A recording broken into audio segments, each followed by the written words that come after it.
Imagine a vast, windswept plain stretching as far as the eye can see. The year is 3000 BC, the silence is shattered by the thunder of hooves. A group of fierce warriors, their hair braided, their faces hardened by the sun, race across the steppe on horseback. They are armed with bows and arrows, ready to defend their herds and conquer new lands. These are the Yamnaya, and they are about to change the course of history. These skilled horsemen were pioneers, the first to domesticate the horse and master mounted warfare. Their mastery of this new technology, the horse, would allow them to spread their culture and genes far and wide, leaving an indelible mark on the world. But did their fearsome appearance on horseback also inspire one of history's most enduring mythical creatures, the centaur? For centuries, the centaur has captivated our imaginations. Half man, half horse, this creature embodies both the nobility and savagery of nature. In Greek mythology, centaurs were wild and unpredictable, prone to violence and drunkenness, but they were also known for their wisdom and knowledge of the natural world. Where did this enduring image come from? While mythical creatures often spring from the human imagination, they can also be rooted in real-world encounters. Could the legend of the centaur have been inspired by early encounters with a very real and formidable people, the Yamnaya?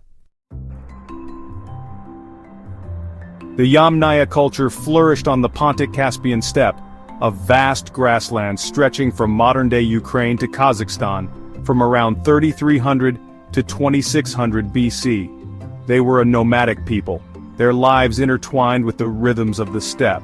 They herded cattle, sheep and goats, moving their herds across the grasslands in search of fresh pasture.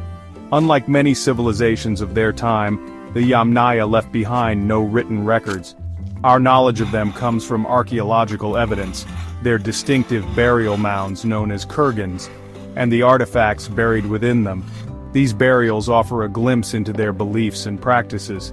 The Yamnaya buried their dead in crouched positions, often accompanied by weapons, tools, and animal sacrifices.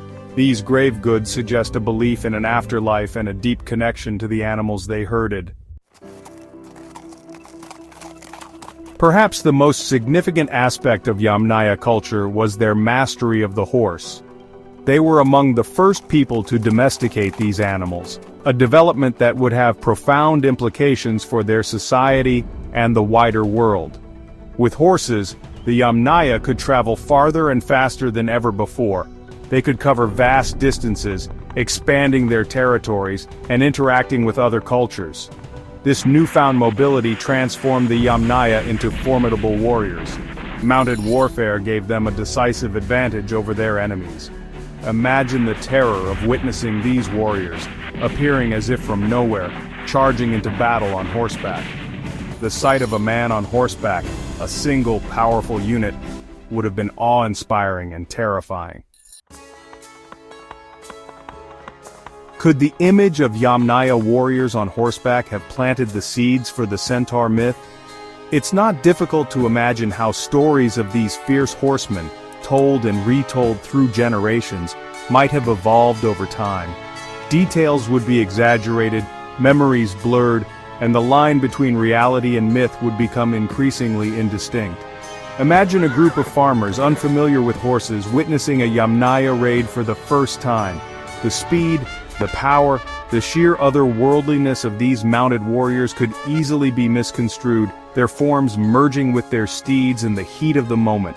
What they saw might have been a man on horseback, but what they remembered, what they passed down through stories, was a creature both man and horse, a centaur.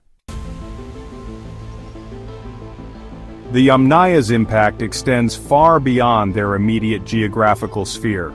Genetic studies have revealed that these ancient horsemen embarked on a series of migrations that spread their genes across Europe and Asia. Their DNA can be found in populations from Ireland to India, a testament to their incredible reach. These migrations were not always peaceful. The Yamnaya's arrival in Europe coincided with the decline of the Neolithic farming cultures that preceded them. While the exact nature of this transition is still debated, it's clear that the Yamnaya, with their advanced technology and warrior culture, played a significant role in shaping the genetic and cultural landscape of Europe. The Yamnaya were not mythical creatures, they were real people with their own complex history, culture, and motivations. But their story, like all history, is a tapestry woven from fact, legend, and interpretation. It's in the spaces between these threads that myths are born. Were the Yamnaya the real centaurs? Perhaps not in the literal sense, but their mastery of the horse, their warrior prowess, and their impact on the ancient world undoubtedly captured the imagination of those who encountered them. Their story reminds us that even the most fantastical myths can have roots in reality, and that sometimes the truth can be just as awe-inspiring as the legend.